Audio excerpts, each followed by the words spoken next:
ഈ വീഡിയോയിൽ നമുക്ക് ഗ്യാസ് ടർബൈൻസിൻ്റെ കുറച്ച് സിമ്പിൾ പ്രോബ്ലംസ് ഡിസ്കസ് ചെയ്യാം. 2 പ്രോബ്ലംസ് കാണാം. അപ്പോൾ അതിൽ നമുക്ക് സാധാരണ നമുക്ക് അറിഞ്ഞിരിക്കേണ്ട കാര്യം എന്ന് പറയുന്നത്, you should be able to draw the TS diagram. Temperature entropy diagram വരയ്ക്കാൻ അറിഞ്ഞിരിക്കണം. Temperature in the Y axis and entropy on the X axis. അപ്പോൾ first of all you should draw the pressure lines.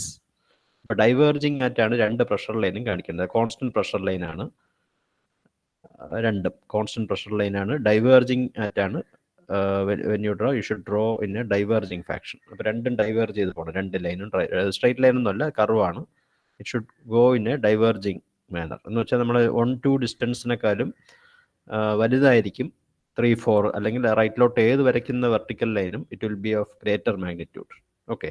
അപ്പോൾ ഇതുപോലുള്ള പ്രോബ്ലങ്ങളിൽ നമുക്ക് സാധാരണ തരുന്നതെന്ന് പറയുമ്പം, ഇതിൻ്റെ gas ടർബൈൻ്റെ ചിലപ്പോൾ ഇൻപുട്ട് കണ്ടീഷൻസ് ഏതെങ്കിലും conditions തന്നിട്ടുണ്ടായിരിക്കും.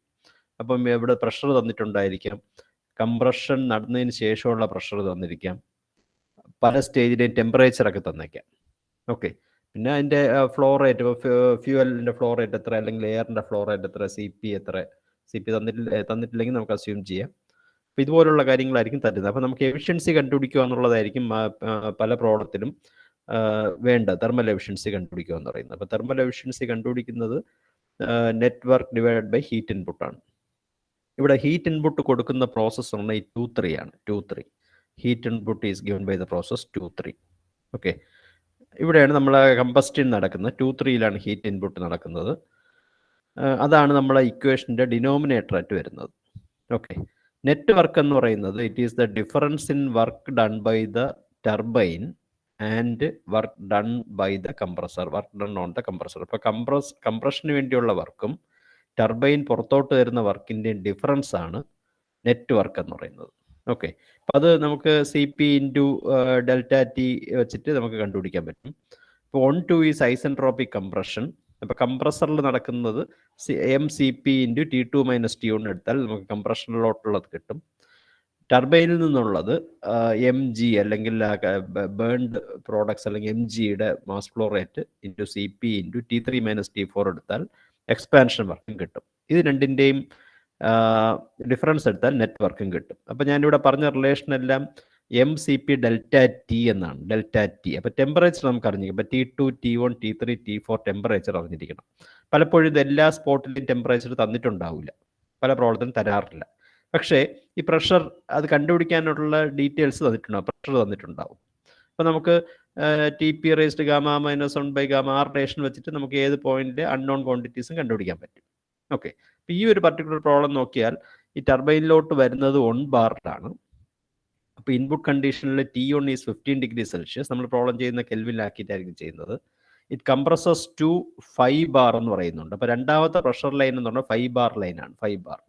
And it heats up to 800 degree Celsius in the heating chamber.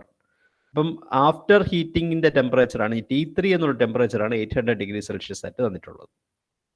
Okay. ഇനി എക്സ്പാൻഷന് ശേഷം when it passes through the turbine, again the pressure drops to the original pressure, that is 1 bar. Calculate the power developed per kilogram of air supplied. അപ്പോൾ air supplied 1 kilogram per second എന്നുള്ള രീതിയിൽ വേണം എടുക്കാൻ. So MA is given as 1 kilogram per second. Mass flow rate of air തന്നിട്ടുണ്ട്. അപ്പം 1 kilogram per second ആണ് mass flow rate എങ്കിൽ how much is the power developed? That is the question. അപ്പോൾ first of ആൾ നിങ്ങൾ ചെയ്യേണ്ട ഈ TS diagram കറക്റ്റായിട്ട് വരയ്ക്കുക എന്നുള്ളതാണ്. ഇപ്പോൾ TS ഡയഗ്രാം, നമ്മൾ ഐഡിയൽ TS ഡയഗ്രാം വരയ്ക്കുമ്പോൾ നമുക്ക് 2 ഐസെൻട്രോപ്പിക് പ്രോസസ്സ് ഉണ്ട്. ഒരു ഐസെൻട്രോപ്പിക് കംപ്രഷൻ 1-2ഉം ഒരു ഐസെൻട്രോപ്പിക് എക്സ്പാൻഷൻ 3-4. അപ്പോൾ അത് വെർട്ടിക്കൽ ലൈനായിട്ട് വേണം വരയ്ക്കാൻ. ഇത് ഐഡിയൽ കേസാണ് നമ്മൾ സംസാരിക്കുന്നത്, ഐഡിയൽ കേസാണ് സംസാരിക്കുന്നത്. ഓക്കെ. അതിൽ നിന്ന് ഡീവിയേറ്റ് ചെയ്തിട്ടുള്ള പ്രോബ്ലംസ് നമുക്ക് പിന്നെ കാണാം. ഓക്കെ. ഇപ്പോൾ ഈ ആദ്യം ഇതിലെ ഡീറ്റെയിൽസ് എല്ലാം എഴുതുക. ഞാൻ പറഞ്ഞു temperature will be doing it in kelvin. So add 273. So T1 is 288 Kelvin. T3 is 800 plus 273, that is 1073 Kelvin. Pressure at the inlet is 1 bar, that is 10 raised to 5 Pascal, 10 raised to 5 Newton per meter square. P2 is 5 bar, that is 5 into 10 raised to 5 Newton per meter square. Unit ശ്രദ്ധിച്ചോളൂ, ചെയ്തിരിക്കുന്ന unit. Mass flow rate പറഞ്ഞിട്ടുണ്ട് 1 kilogram per second പവറാണ് നമ്മൾ കണ്ടുപിടിക്കേണ്ടത്. Okay. Specific heat is given as 1 kilojoules per kilogram Kelvin. തന്നിട്ടില്ലെങ്കിൽ നിങ്ങൾക്ക് 1.005 അതും assume ചെയ്യാൻ പറ്റും. അപ്പം നമുക്ക് ഞാൻ നേരത്തെ പറഞ്ഞു നമുക്ക് 1, 2, 3, 4 ടെമ്പറേച്ചറും പ്രഷറും അറിഞ്ഞിരിക്കണം. അപ്പം അതിനു വേണ്ടി നമുക്ക് ഇവിടെ ഈ T2 അറിഞ്ഞുകൂടാ, T2 അറിയില്ല. നമുക്ക് heat input കണ്ടുപിടിക്കണമെങ്കിൽ MCP T3 - T2 വേണം. ഓക്കെ, ഇൻപുട്ട് കണ്ടുപിടിക്കണമെങ്കിൽ അവിടെയല്ലേ ഹീറ്റ് അഡിഷൻ നടക്കുന്നത്, ഹീറ്റിംഗ് എന്ന് കാണിച്ചിട്ടുണ്ട്. അപ്പോൾ T3 തന്നിട്ടുണ്ട്, നമുക്ക് T2 അൺനോൺ ആണ്. അപ്പോൾ T2 കണ്ടുപിടിക്കാനായിട്ടാണ് ഞാൻ ഈ റിലേഷൻ യൂസ് ചെയ്തത്. T2/T1 = P2/P1 raised gamma - 1/gamma. ഇപ്പോൾ റേഷ്യോ ഓഫ് സ്പെസിഫിക് ഹീറ്റ് 1.4 ആണ്. ഫ്രം ദാറ്റ് അതിലാകെ നമുക്ക് എല്ലാ non quantities except T2. So T2 U can find in kelvin as 456.129 kelvin എന്ന് കിട്ടി. അപ്പോൾ ഈ പ്രോബ്ലത്തിലെ 2 എന്നുള്ള പോയിന്റിലെ ടെമ്പറേച്ചർ നമുക്ക് കിട്ടി. Okay, we got the temperature for 2 as well. Now, if you want to find out the heat input, you can easily find using based on this curve. And if you consider the isentropic expansion process 3-4, but 3-4 എന്ന് പറയുമ്പം T3/T4 is equal to P3/P4 raised gamma - 1/gamma. കണ്ട, P3യും P2യും കിടക്കുന്നത് ഒരേ pressure ലൈനിലാണ്. So P3 is equal to P2, P4 is equal to P1. So T3/T4 is equal to P3/P4 raised gamma - 1/gamma. That is same as P2/P1 raised gamma - 1/gamma. അപ്പോൾ ഇത് 5 bar ലൈനാണ്, ഇത് 1 bar ലൈനാണ്. ആ pressure ലൈനിലെ ഏത് പോയിന്റിലും ഒരേ പ്രഷറാണ്. അപ്പം P2, P3 സെയിം ആണ്, P4, P1 സെയിം ആണ്. അപ്പം അതുകൊണ്ടാണ് ഇവിടെ അത് തന്നെ എങ്ങനെ എഴുതിയിട്ടുള്ളത്. Again you will be getting T4 as the unknown. അപ്പം നമുക്ക് ഇനി വർക്ക് കണ്ടുപിടിക്കാൻ വേണ്ടിയുള്ള കാരണം ഞാൻ നേരത്തെ പറഞ്ഞു വർക്ക് എന്ന് പറയുമ്പോൾ MCP ΔT ആണ്. അപ്പം നമുക്ക് 4 പോയിന്റിലെ ടെമ്പറേച്ചർ അറിയാമെങ്കിൽ you can find out the work. So work developed by the turbine is equal to mg × Cp × T3 - T4. ഇവിടെ ഞാൻ mg എന്നാണ് എഴുതിയിട്ടുള്ളത്, mass flow rate of the gas. ഇവിടെ നമുക്ക് ഫ്യൂവൽ എയർ മിക്സ് ചെയ്യുന്നു അങ്ങനെ, അല്ലെങ്കിൽ എയർ ഫ്യൂവൽ റേഷ്യോ അങ്ങനെയും തന്നിട്ടില്ല. നമ്മൾ ജസ്റ്റ് ഹീറ്റ് ഇൻപുട്ട് കൊടുക്കുന്നു എന്നേ പറഞ്ഞിട്ടുള്ളൂ, ബൈ എനി മീൻസ്. അതുകൊണ്ട് തന്നെ mass flow rate of gas എന്ന് പറയുന്നത് mass flow rate of air at തന്നെ ഞാൻ എടുത്തിട്ടുണ്ട്. അപ്പോൾ നമ്മൾ ആദ്യം എടുക്കുന്ന എയറിൽ നമ്മൾ ഹീറ്റ് ഇൻപുട്ട് കൊടുക്കുന്നു എന്നേ പറയുന്നുള്ളൂ ഈ പ്രോബ്ലത്തിൽ. Normally in a gas turbine you will be compressing it in a compressor.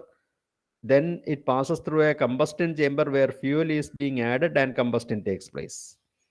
അപ്പോൾ ടർബൈനിൽ ആക്ച്വലി വരുന്ന mg എന്നുള്ള ടേമാണ് നമ്മൾ തിയററ്റിക്കലി എഴുതുന്നത്. അപ്പോൾ അവിടെ ഒരു ഫ്യൂവൽ കമ്പസ്റ്റൻ നടക്കുന്നില്ല എങ്കിൽ it is equal to MA as in this problem. So MA CP 1 ആയിട്ട് എടുത്തിട്ടുണ്ട്. MA CP into that difference in T3 - T4 ആണ് work developed by the turbine. That you will be getting in kilojoules per second. അപ്പോൾ unit ശ്രദ്ധിച്ചോളൂ, you will be getting in kilowatt. Work required by the compressor is first isentropic compression ആണ് MACP × T2 - T1. You will be getting work done by the compressor as 168.129 എന്ന് കിട്ടും. അപ്പോൾ ഈ net work ഔട്ട്പുട്ടാണ് നിങ്ങളുടെ കണ്ടുപിടിക്കാൻ പറഞ്ഞിരിക്കുന്നത്. That is quite an easy problem. Okay, അപ്പോൾ first പ്രോബ്ലത്തിൽ straight almost all the details are given. You just use the thermodynamic relations. ഇപ്പോൾ തെർമോഡൈനാമിക് റിലേഷൻസ് യൂസ് ചെയ്യേണ്ട ഒരു പ്രോബ്ലം ആയിട്ട് മാത്രമാണ് ഇത് നിൽക്കുന്നത്. അപ്പോൾ അത് നമുക്ക് വരയ്ക്കേണ്ടത്, നമുക്ക് TS ഡയഗ്രാം വരയ്ക്കാൻ അറിയണം. 2 പ്രഷർ ലൈൻ ഡൈവേർജിങ് ആയിട്ട് വരയ്ക്കണം. 1, 2, 3, 4 മാർക്ക് ചെയ്യണം. അൺനോൺ ആയിട്ടുള്ള ക്വാണ്ടിറ്റീസ് നമ്മളുടെ തെർമോഡൈനാമിക് റിലേഷൻസ് വെച്ച് കണ്ടുപിടിക്കണം. നെറ്റ് വർക്ക് എന്ന് പറയുന്നത് ടർബൈനിൽ നിന്ന് പുറത്തോട്ട് വരുന്നതിൽ നിന്നും നമ്മൾ കംപ്രസ് ചെയ്യാൻ ഉപയോഗിച്ച വർക്ക് കുറയ്ക്കണം. 2 വർക്കിൻ്റെയും MCP ΔT എന്നുള്ള ഫോർമുലയാണ് 2 വർക്കിൻ്റെയും ഇക്വേഷൻ. MAയും MGയും വരാം. That depends upon the problem. Okay, now we can see the second problem.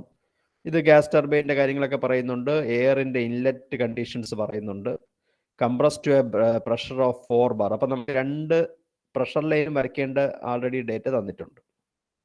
Oil with a calorific value of 42,000 kilojoules per kilogram is burned. അപ്പം നേരത്തെ പ്രോബ്ലത്തിൽ നിന്ന് വ്യത്യസ്തമായിട്ട് നമുക്ക് കലോറിഫിക് വാല്യൂ തന്നിട്ടുണ്ട് അല്ലേ. പെർ കിലോഗ്രാം ബേൺ ചെയ്യുമ്പോൾ 42,000 kilojoule ഈസ് ബീയിങ് പ്രൊഡ്യൂസ്ഡ്. ഇപ്പോൾ നമുക്ക് അതിൻ്റെ ഫ്ലോ റേറ്റ് അറിയാമെങ്കിൽ ഇത് വെച്ച് മൾട്ടിപ്ലൈ ചെയ്ത് നമുക്ക് എനർജി പ്രൊഡ്യൂസ്ഡ് കണ്ടുപിടിക്കാൻ പറ്റും. Okay. Burned in the combustion chamber to raise the temperature of air to 550 degrees Celsius. After combustion temperature ആണ് തന്നിട്ടുണ്ട്. അപ്പോൾ T3 എന്നുള്ള ടെമ്പറേച്ചർ ആണ് ഈ 550 degree Celsius. If the air flows at the rate of 1.2 kilogram per second, find the net power of installation and the thermal efficiency. Also find the air fuel ratio.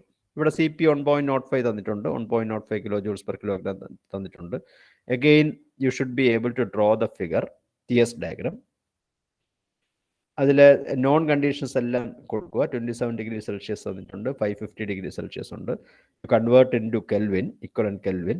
ഇപ്പോൾ 300ഉം 823ഉം കിട്ടി. ഇതിൽ calorific value എങ്ങനെയാണ് നമുക്ക് use ചെയ്തിട്ടുള്ളതെന്ന് നോക്കാം. അപ്പോൾ നമുക്ക് T2 എന്നുള്ള ടെമ്പറേച്ചർ അറിയില്ല. T2 കണ്ടുപിടിക്കാനാണ് T2/T1 = P2/P1 raised gamma minus 1 gamma എടുത്തത്. Ratio specific heats it is given as 1.4. So T2 is equal to 445.789 എന്ന് കിട്ടും. ഓക്കെ. സിമിലർലി ഐസെൻട്രോപ്പിക് എക്സ്പാൻഷനും ബുദ്ധിമുട്ടൊന്നുമില്ല. P3/P4 എന്ന് പറയുന്നത് it is same as P2/P1. You will be getting the second temperature that is after expansion T4ഉം കിട്ടി. Okay. ഇനി efficiency കണ്ടുപിടിക്കണമെങ്കിൽ you should know the heat input, അല്ലേ? Difference in the work done by the turbine minus work required by compressor ആണ് നമ്മളുടെ numerator. Divided by heat input ചെയ്താൽ you will be getting the efficiency. So heat input is how much of gas is being burned. So mg into Cp into T3 minus T2.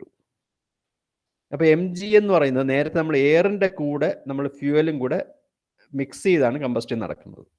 So the mass flow rate of gas എന്ന് പറയുന്നത് mass flow rate of air plus mass flow rate of fuel. So that is Q1 is equal to MA plus MF, air plus fuel ഒരുമിച്ച്, into Cp into T3 minus T2. So MA FF ബാക്കിയെല്ലാം തന്നിട്ടുണ്ട്. Q1 ഇവിടെ കണ്ടുപിടിക്കാനായിട്ട് നമുക്ക് calorific value തന്നിട്ടുണ്ട്. You are given the calorific value and you are that is MF into CV ആണ് calorific value തരുമ്പോൾ ഉണ്ടാവുന്ന ഹീറ്റ് ഇൻപുട്ട്. അപ്പോൾ രണ്ടും കൂടെ അങ്ങ് ഇക്വേറ്റ് ചെയ്തു. രണ്ടും കൂടെ ഇക്വേറ്റ് ചെയ്യുമ്പോൾ നമുക്ക് ഒരു നോൺ ക്വാണ്ടിറ്റി ഉണ്ട്, mass flow rate of air തന്നിട്ടുണ്ട്. So mass flow rate of fuel കണ്ടുപിടിക്കാൻ പറ്റും. Mass flow rate of fuel കിട്ടിക്കഴിഞ്ഞാൽ you can find out the heat supplied. So work done by the compressor കണ്ടുപിടിക്കാം, work done by the turbine കണ്ടുപിടിക്കാൻ പറ്റും. കണ്ടോ, അവിടെ mg ആണ്. mg എന്ന് പറയുമ്പോൾ MA പ്ലസ് MF അവിടെ ചെയ്തിട്ടുണ്ട്. MA plus MF. Network output കണ്ടുപിടിക്കാം, തെർമൽ എഫിഷ്യൻസി കണ്ടുപിടിക്കാൻ പറ്റും. ഇതാണ് രണ്ടാമത്തെ ടൈപ്പ് പ്രോബ്ലം. ഓക്കെ. അടുത്ത വീഡിയോയിൽ ഐസെൻട്രോപിക് എഫിഷ്യൻസി വെച്ചിട്ടുള്ളതും അല്ലെങ്കിൽ അടുത്ത മെത്തേഡ്സ്, നമുക്ക് ഇതിൻ്റെ എഫിഷ്യൻസി കൂട്ടാനായിട്ട് 3 മെത്തേഡുണ്ട്. ഇൻ്റർകൂളറും റീഹീറ്റിംഗ് റീജനറേറ്റിംഗ് 3 മെത്തേഡുണ്ട്. അത് വെച്ചിട്ടുള്ള പ്രോബ്ലം നെക്സ്റ്റ് വീഡിയോയിൽ വി ക്യാൻ സി. ഓക്കെ.